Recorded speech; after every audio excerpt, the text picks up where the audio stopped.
Olá, meus amigos, bem-vindo a todos ao Delta Economics mais uma vez. Aqui quem fala com vocês é o André Amaral, para quem ainda não me conhece, claro.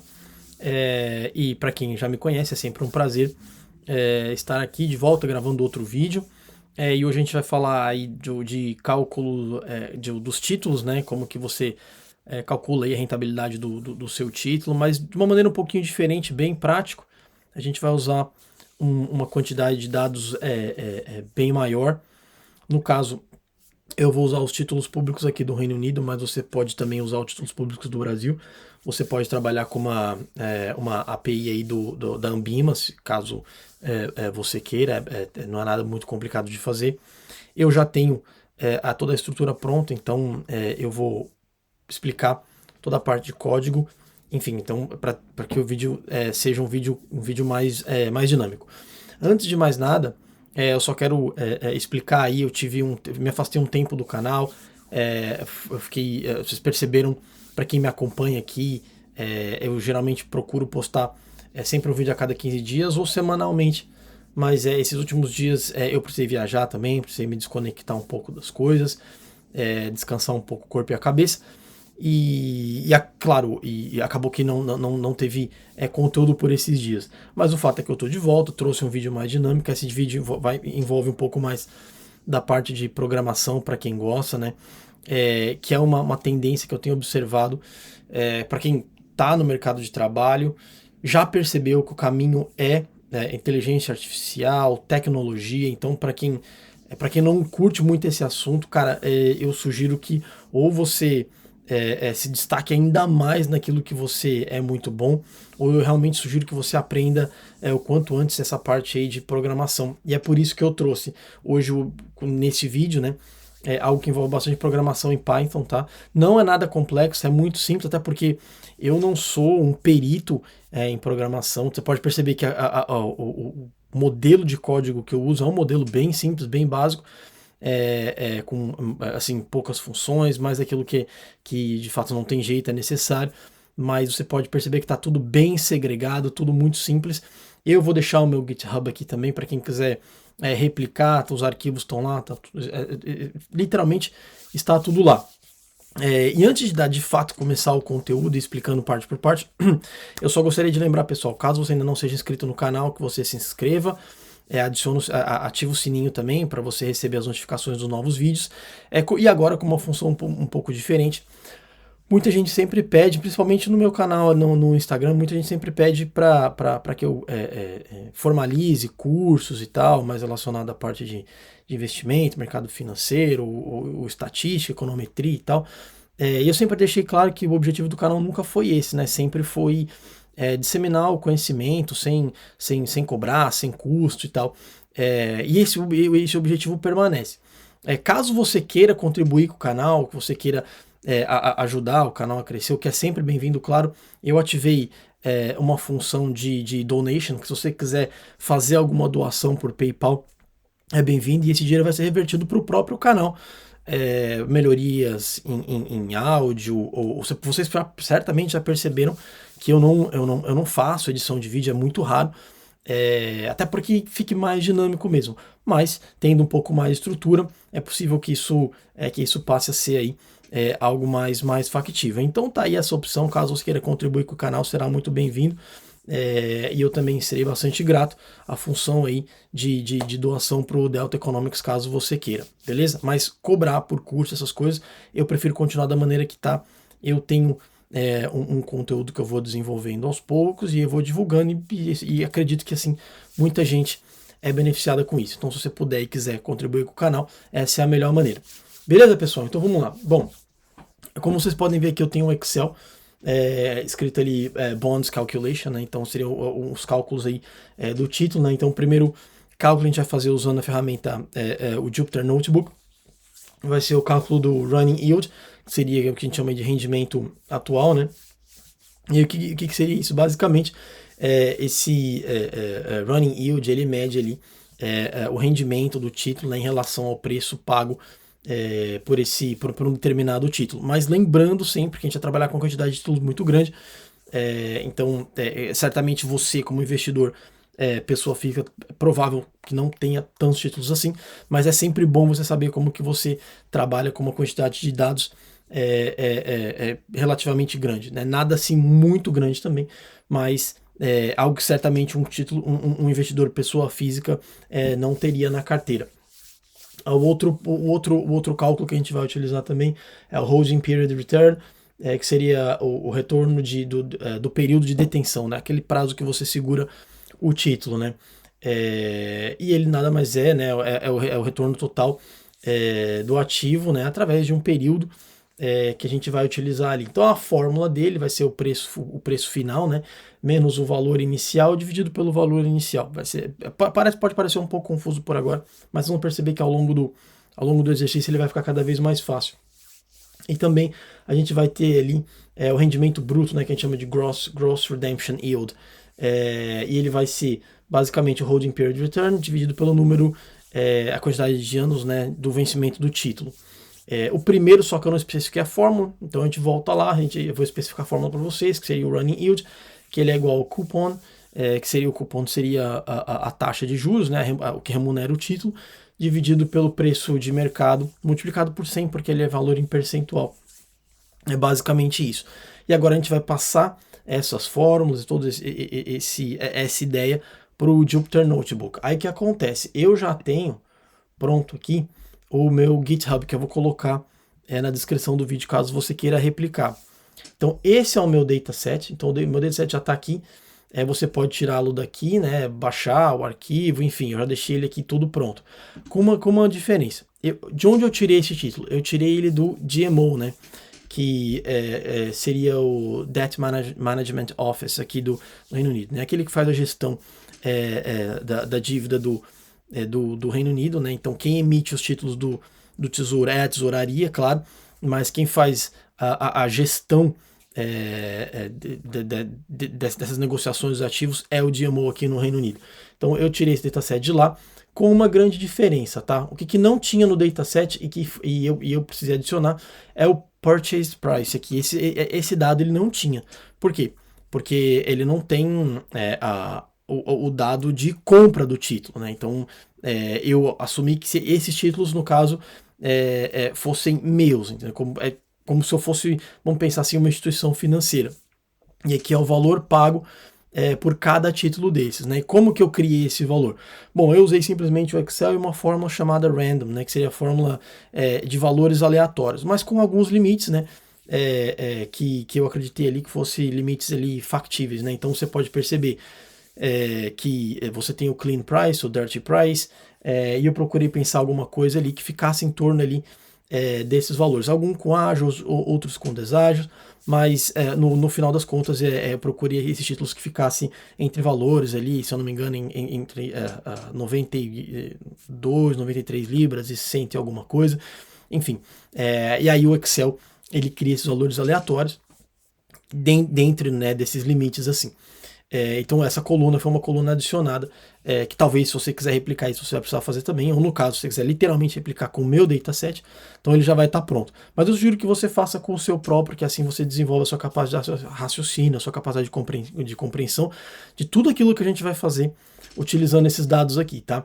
Então vamos entender agora rapidinho só o que significa cada coluna, para você não ficar perdido, porque muita gente que opera, que utiliza, né, dados ali do Kaggle ou de outras plataformas, acredito que tenha um pouco esse problema, porque muitas vezes eu tenho, que eu acho que muitas vezes quem disponibiliza os dados não explica tão bem, principalmente se você não é daquela determinada área, né? Então eu sou da área mais aí da parte de finanças, economia, então quando o cara traz um dataset que é muito fora daquilo que eu estou acostumado a mexer, eu procuro sempre pesquisar o máximo que eu posso dos dados, né? Entender o máximo possível do que são aqueles dados. E muitas vezes eu tenho essa dificuldade de encontrar algo detalhado. Então, Gilt Name, como eu tenho aqui na primeira coluna, Gilt Name já é o nome do título, né? A data de negociação, a identificação do título, tipo, o coupon, que seria a taxa, né, de remuneração do título, vencimento, clean price and dirty price. Aí tem uma diferenciação, né? O clean price é o preço dele, seria o preço limpo, né? E o dirty price seria o preço dele já com acúmulo da rentabilidade, acúmulo de juros e tal. Esse, obviamente, a coluna que eu criei, né, que seria o purchase price, né, o valor de compra, né, o valor pago por aquele título, né, assumindo que eu comprei aquele título, a rentabilidade, duration e os juros acumulados, né? Então isso aí depois, alguns desses dados a gente não vai utilizar de fato, outros a gente irá utilizar e assim a gente entende melhor conforme a gente for utilizando aí esses dados, né? E aqui de fato é o código em si, né? Eu utilizei o Jupyter Notebook, que é provavelmente o que você pode usar também, ou qualquer outra ferramenta. E essas são os pacotes que eu utilizei e a gente vai entendendo um a um o que isso significa. Aí lembrando, se você for realmente assim muito básico, então eu sugiro que você assista alguns outros vídeos do canal, que eu utilizo o Python também para alguns testes, enfim. E aí ele vai estar muito mais detalhado como que você faz o upload desse dataset no Jupyter Notebook e que vai explicar muito melhor. Aqui eu já vou direto explicando porque o vídeo fica um pouco mais dinâmico e mais simples de entender, tá? Então, nessa primeira parte eu tenho as minhas livrarias aqui, né? Então, Panda, NumPy, que eu vou utilizar para manipulação dos dados ali dos data frames, Seaborn, Matplotlib, mais para a parte de gráficos, né? E Seaborn também, e o DataTime, que eu vou precisar para converter aí a parte, tudo aquilo que tiver data, né? De uma maneira para facilitar ali o raciocínio e a gente não ter problema na hora de utilizar essa parte de data, né? De uma maneira que fique mais fácil para o Python entender o formato de data que eu estou usando, né? Beleza, aí eu fiz o upload do meu dataset. Claro, o meu arquivo está em CSV, por isso que ele está aqui. Então, já para você conseguir fazer o upload, você já vai precisar desse pacote pandas, né? Por isso que ele está aqui, meu data frame, então estou nomeando basicamente esse é o nome do meu dado, né? Do meu conjunto de dados. Ele vai ser igual ao meu pandas.read, né?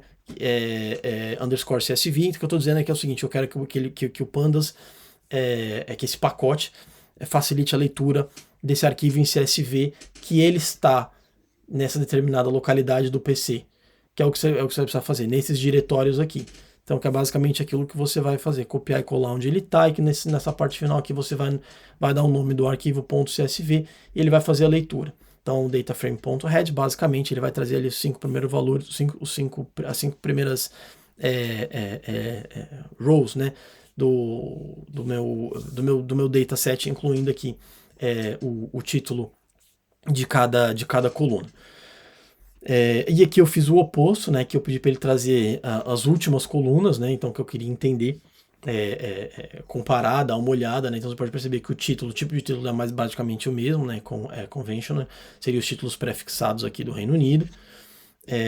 E aqui eu pedi o dataframe.info, né, eu queria um pouquinho mais de informação, que tipo de dado que eu vou utilizar, que eu vou trabalhar, né.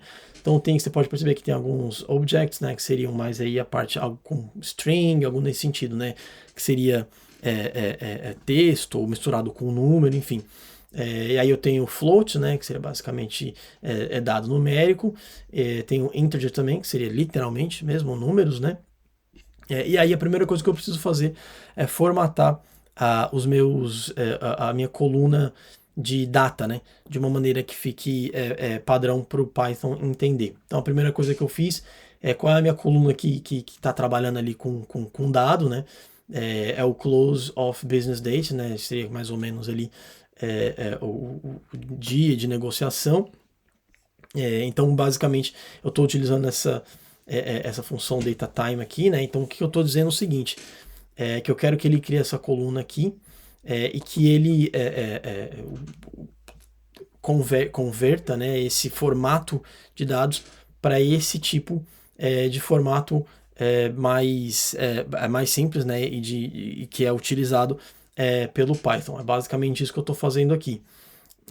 E depois, claro, eu preciso checar o que isso aconteceu, mas a parte de vencimento também ela trabalha com data, né? Então não dá para fazer só para um, tem que fazer então para o close business date e também para o maturity, né? E aí eu faço a impressão do meu dataset de novo para poder visualizar se funcionou ou não. Como vocês podem perceber, funcionou, o formato já está como um formato padrão em que a gente usa no Python, né, diferente do formato que estava aqui em cima. Então, à medida que os dados são transformados, eu vou sempre testando como que ficou a variável da qual eu mexi, né, ou eu apliquei alguma função. Então, um dos pontos importantes também quando você está trabalhando com dados é ter certeza que você não tem nenhuma falha nos dados, né? Então você precisa ter certeza que não existe dados em branco ou com valores estranhos, enfim. E uma maneira que você pode buscar se há valores nulos, né? Utilizando essa funçãozinha aqui, o data frame, né? isNA, que ele está procurando basicamente se há valores em branco, né?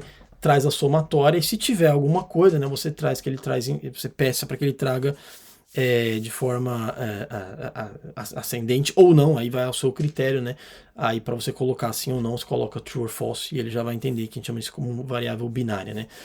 E aí, claro, no caso eu não tenho nenhum, então os dados estão ok já. E aí, geralmente o que eu gosto de fazer é ir pegando cada coluna, né, entendendo cada coluna, mas você tem um dataset muito grande, às vezes fica meio inviável. Então o ideal é que você já visualize aquilo que você quer fazer com os seus dados, e a partir daí você comece a trabalhar apenas com os dados que você quer utilizar, né?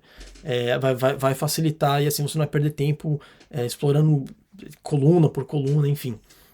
E a primeira coisa que eu fiz é que eu queria entender quantos tipos nomes diferentes de títulos eu tinha, né? Então eu pedi para que ele trouxesse cada nome, né? E ele me trouxe 60 nomes de títulos diferentes, né? Então no meu conjunto total eu tenho 60 títulos num conjunto total de títulos de 300, né? E depois eu pedi para que pedi para que ele agrupasse esses dados usando 3 ganchos, né? Eu até peço desculpa pela nomenclatura das palavras, enfim, e do jargão que é utilizado provavelmente para quem de fato é programador. Como eu disse, eu não sou um programador, então aquilo que eu sei fazer com análise de dados foram coisas que eu fui aprendendo ao longo do tempo. Então eu não tenho nenhuma formação acadêmica nessa área, então não é algo que eu utilizo assim com muita frequência, portanto essas nomenclaturas eu acabo usando aquilo que eu sei. Então eu pedi para que ele agrupasse para o nome do título e por taxa, e para que ele trouxesse a taxa média de cada título, né, que é essa função min aqui, ó. Então aí ele me trouxe, né, a taxa média de cada título, e aí eu pude perceber, né, a variabilidade da taxa média dos títulos, enfim. E aí você pode perceber, conforme ele vai ficando mais longe, o cupom é maior, enfim. E depois uma variável que é extremamente importante, que a gente sempre vai utilizar, sempre vai tentar entender, principalmente quando está tratando de título público, é de fato o cupom, que seria a taxa que remunera o título, né? E por isso eu usei essa funçãozinha aqui, describe, que eu quero entender ali o que eu preciso extrair, estatística descritiva dessa variável, porque ela é de extrema importância. Então, eu tenho uma quantidade de 300 taxas, obviamente, porque o meu conjunto de dados ele é composto por 300, por 300 rows, né?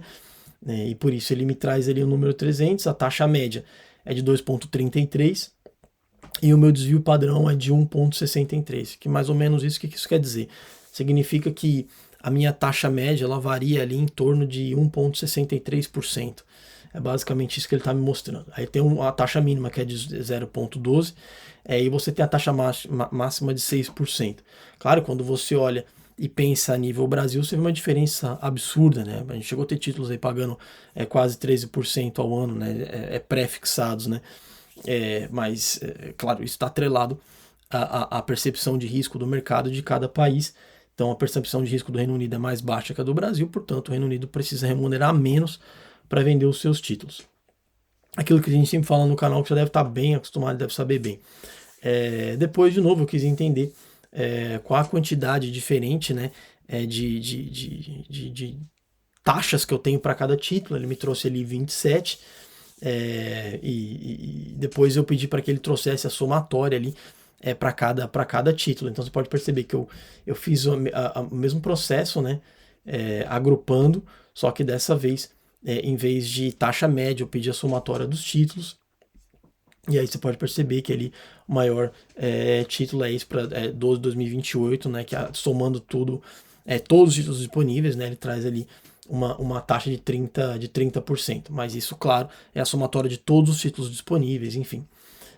E aí depois é importante a gente entender ali, né, a diferença entre o preço limpo, né, e o dirty price, né, que seria o preço limpo, que é aquele preço literalmente do título, e o dirty price é aquele que já está incorporado ali os juros acumulados, né?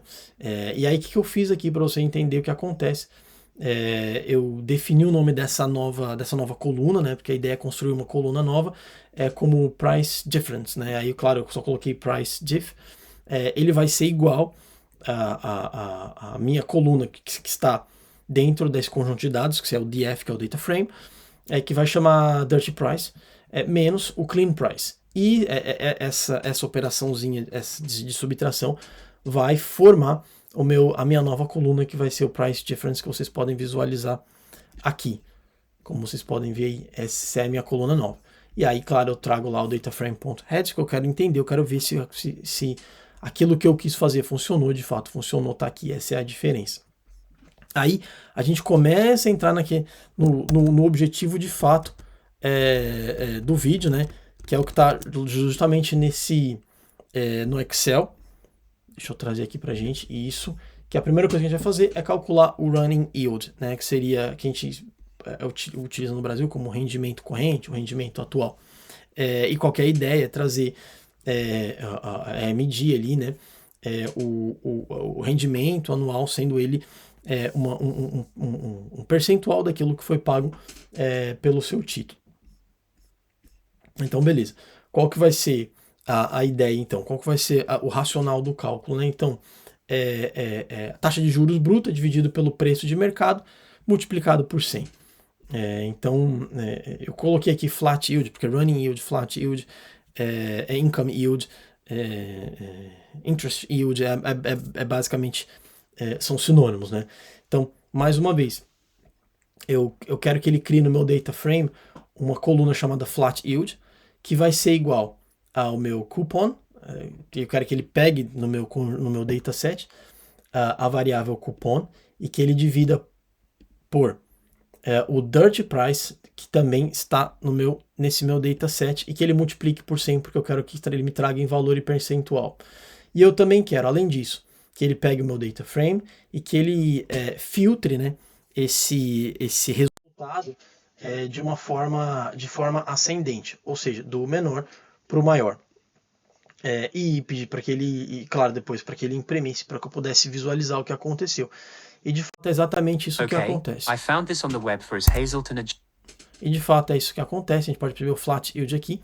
Ele vai aumentando, né? Então a minha ideia, a ideia, né, funcionou. E a gente tem aqui o flat yield. Beleza. Agora o que a gente vai, o que seria legal fazer, né? Bom, então assim, eu preciso criar algum critério, porque eu calculei o meu flat yield, o meu running yield, então eu entendi ali, agora eu consigo visualizar a minha rentabilidade em relação ao preço do título, mas se eu quisesse transformar isso em algo mais prático, mais rápido, para que eu pudesse visualizar de forma mais simples, então, ou com base em algum critério, supondo aqui nesse caso, vamos supor que para mim o que é relevante são todos aqueles títulos que me tragam um running yield, né, um rendimento assim, que seja acima de 2%. Caso contrário, esses títulos não me interessam tanto, ou pelo menos eu quero classificá-los de uma maneira diferente. Então eu vou assumir dois critérios aqui. Então se ele for acima de 2%, eu vou nomeá-lo como excedente. Se ele for abaixo de 2%, eu vou nomeá-lo como abaixo, né? Então, o que eu fiz aqui? A gente vai usar uma função que a gente chama de função lambda, que eu vou explicar para vocês. Então, eu quero que ele crie uma nova coluna, de novo. Essa coluna vai se chamar yield excess, yield under. Aí, a depender do resultado.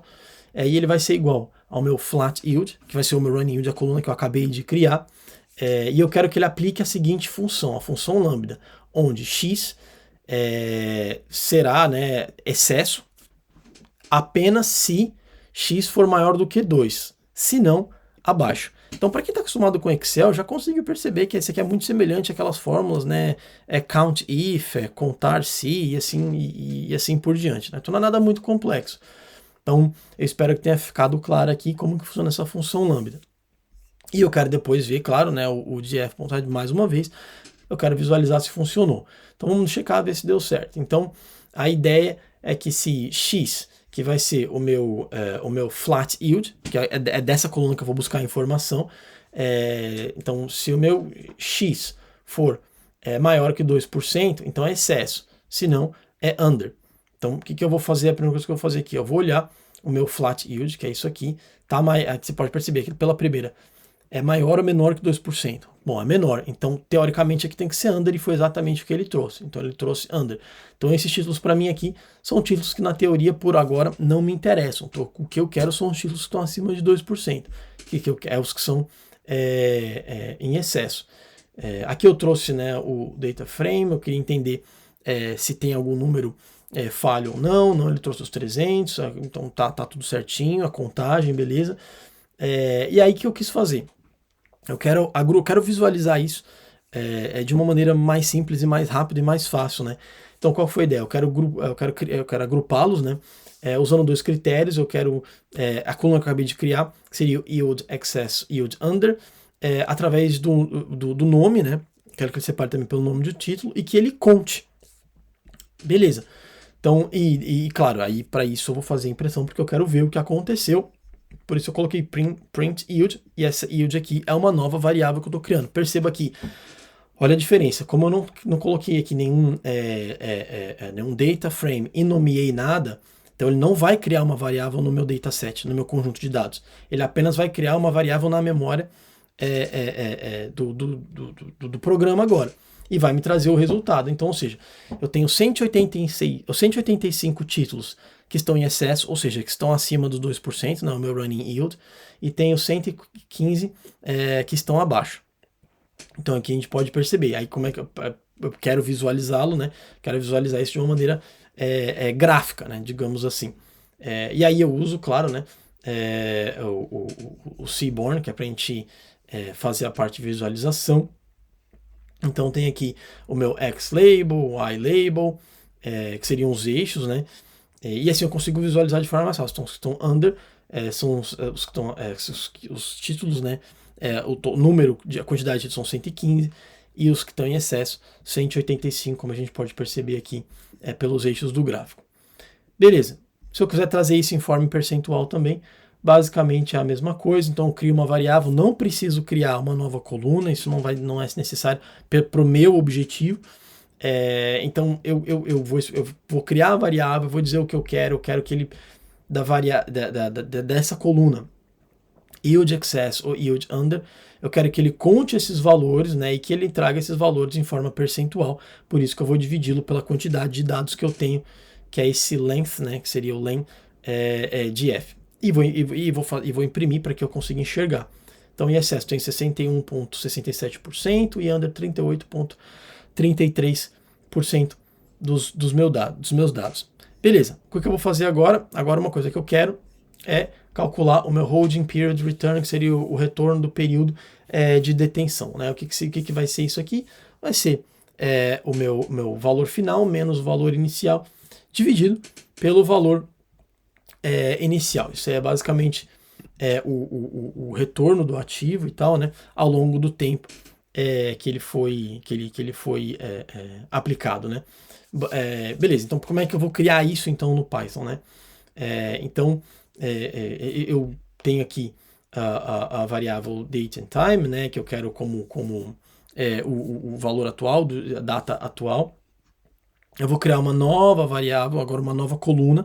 De fato, eu preciso dessa coluna porque eu quero calcular o Gross Redemption Yield.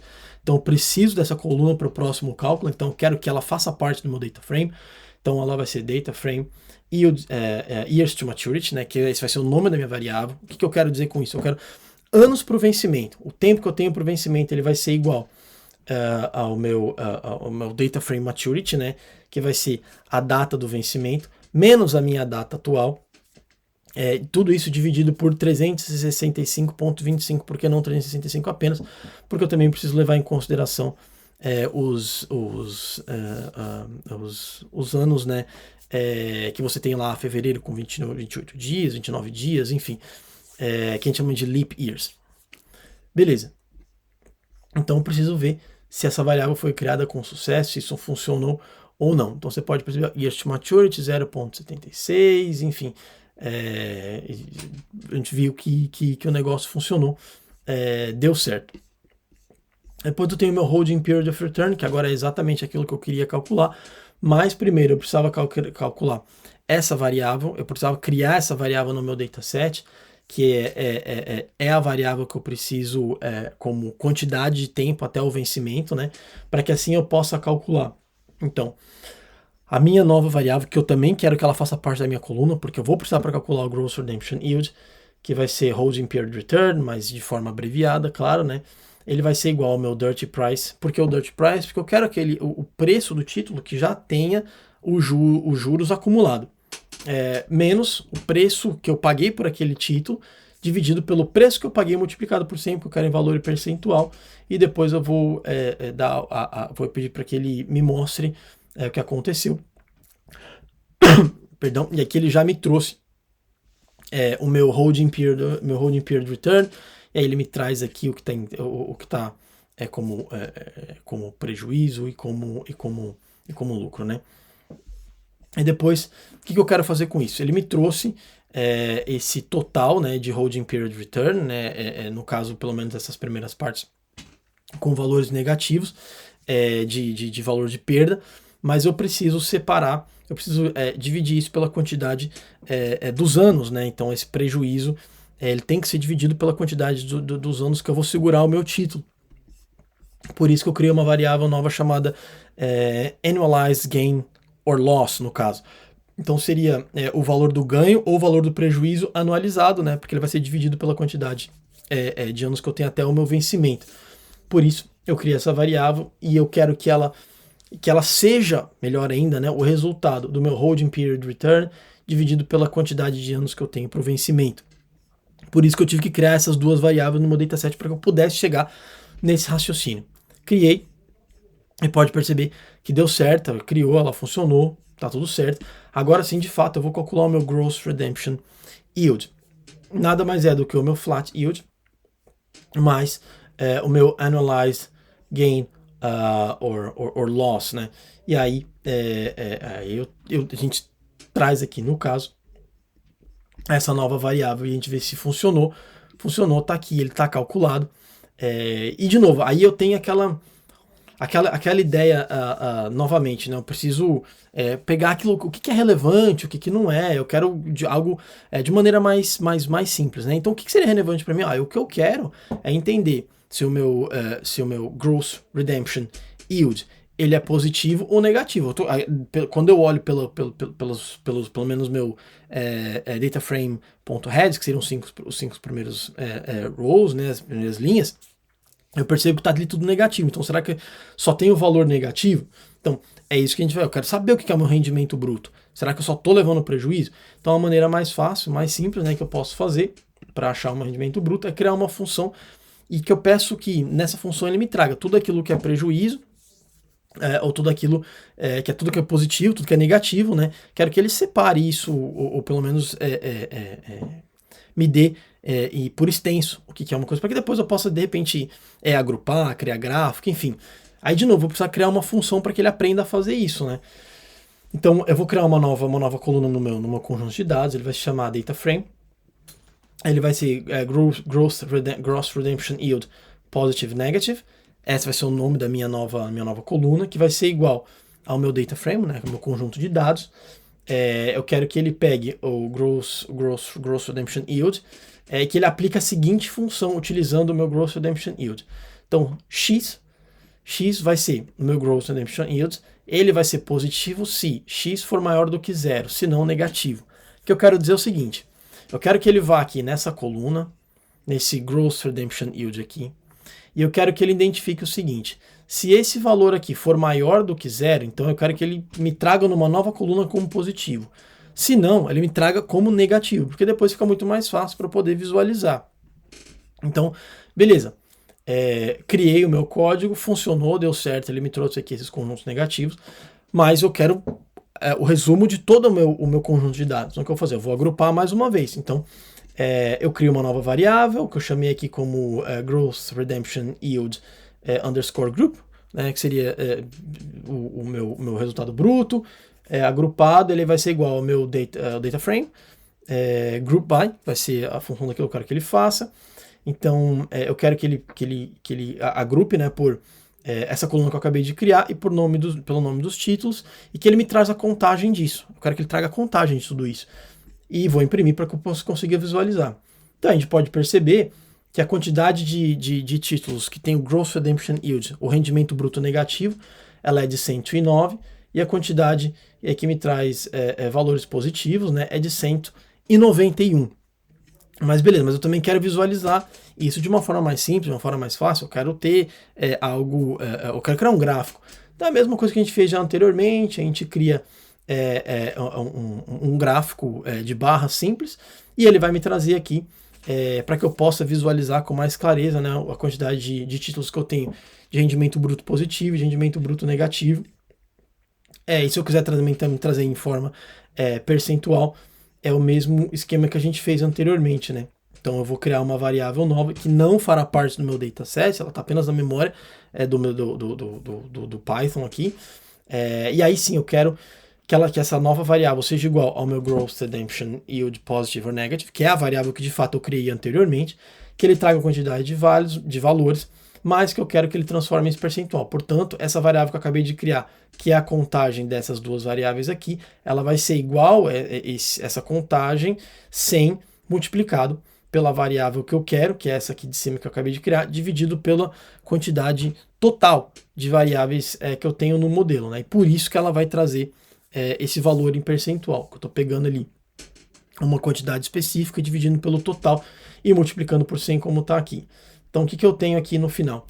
Que valores positivos, né, do Gross Redemption Yield, eu tenho 63,67% e negativo 36,33%. Como resultado, 61,7% dos títulos que eu tenho um rendimento bruto positivo e 38,3%, no caso seria ali 36,3% de valores negativos, né? Então, isso é importante para que se você estiver trabalhando com conjunto de dados alto, né, enfim, se vai ser muitos dados ali que você precisa utilizar. Então, essa é uma maneira legal que você tem de utilizar o Python para facilitar ali o seu raciocínio, o seu processo. Pela quantidade de dados que eu tenho, era muito simples também fazer tudo isso em um Excel, né? Mas como eu disse anteriormente, o mundo está mudando, as tecnologias estão mudando, e hoje em dia é tudo muito mais feito através do Python, né? É tudo mais utilizado através de ferramentas de tecnologia. Daqui eu poderia migrar para várias coisas, poderia começar a criar modelos preditivos utilizando esse mesmo conjunto de dados, poderia criar uma regressão logística a partir de agora, para saber ali a probabilidade de um determinado título ter um rendimento positivo ou não com base nesse histórico de dados que eu já criei. Talvez de repente uma regressão linear para tentar prever ali taxas futuras, rentabilidade futura, enfim. Existe uma porção de coisas que a gente pode fazer através desses próprios dados, né? Caso seja uma demanda de quem acompanha o canal, se vocês quiserem aí que eu crie esse modelo, a gente pode continuar trabalhando com esse tipo de dados. Mas por hoje, pessoal, eu acho que era isso aqui. Espero que vocês tenham gostado, espero que tenha ficado claro. Eu peço desculpas mais uma vez, conforme eu disse. Eu não sou um programador nato, né? Então muita coisa que eu fui criando aqui, muita coisa que eu já aprendi ao longo do tempo, e muita coisa que eu vou pesquisando, né? Então muitas que a gente vai procurando no Google. Hoje em dia tem ferramentas como o ChatGPT, várias outras ferramentas, também Stack Overflow, que é uma página que toda vez que a gente se depara com bug, a gente tem que ir lá dar uma olhada, porque provavelmente a dúvida que você tem na tecnologia, alguém já teve, alguém já respondeu. Toda a informação que a gente precisa hoje, ela está disponível na internet. A diferencial está em saber o que você quer, saber perguntar o que você precisa. Esse é o grande diferencial hoje em dia. Mas enfim, pessoal, vou ficando por aqui. Espero que vocês tenham gostado do vídeo. Se você gostou, deixa o feedback legal aí. Peço que você compartilhe mais uma vez também. Se você gostou muito do vídeo e quiser contribuir com o canal, também tem a disponibilidade, tem a possibilidade, né, melhor dizendo, de trabalhar com donation aí. Você vai fazer a sua doação para o canal, ela será muito bem-vinda. Beleza, pessoal? Um grande abraço para você e até o nosso próximo vídeo.